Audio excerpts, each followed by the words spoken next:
Isang mapagpalang araw naman mga katusok at mga kabulaklak. Ito may ginawa ako, walk-in customer to.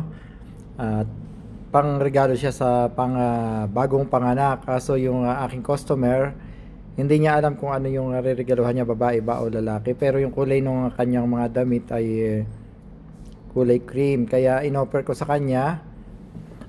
Inoffer ko ang bulaklak kasi hindi niya alam yung kung baby girl ba o baby boy. Sabi ko yung may cream akong bulaklak dito, yun ang ilagay natin. Lagyan natin konting green. Ayan, saka nilagyan ko konting lumonium, saka nilagyan ko lang mga dahon-dahon sa likod. Medyo mahaba-haba. Dala niya yung box na yan. At yung floral foam, ibinalot ko ng pang wrapping para hindi naman kita yung foam. Ayan, mga baby rose yung napili ko. Saka nilagyan ko Casablanca. Nagkataon may Casablanca ako rito. Worth 150 yan. Bulaklak lang. At saka yung pagka-arrangement ko. Bumagay naman yung kulay ng bulaklak do sa kanyang mga regalo. Kasi yung kanyang regalo ay cream at may pagka-green yung mga kulay light green ganyan.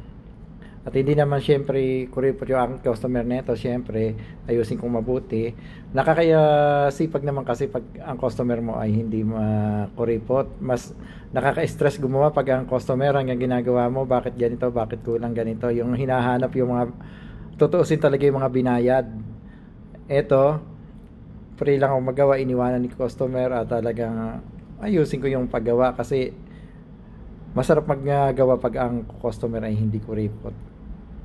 Siguro yung ibang mga florist dyan nararanasan yung mga ganito ganyan. Dito yung ginagawa mo na, binigyan mo na sobra-sobra, marami pang reklamo.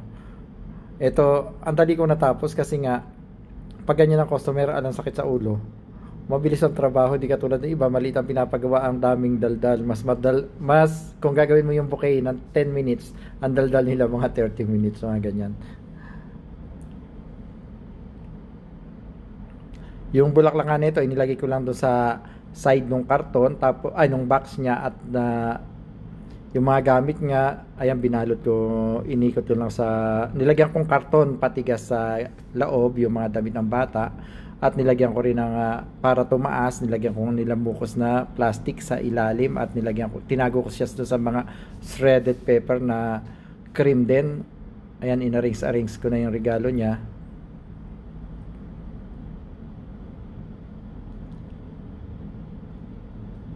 At giniprop ko rin yung isang regalo niyang pangsanana. Yan, nilagay ko na yung card at ako na rin nagsulat kasi pangit daw siya magsulat, ako na nagsulat. Ayan, nilagay ko na yung card. At dahil mabait siya, nilibre ko na rin yung card. Shoutout nga pala sa aking mga katusok at mga kabulaklak. Di hanggang dito na lamang at maraming salamat. Have a nice day. God bless you. Thank you very much.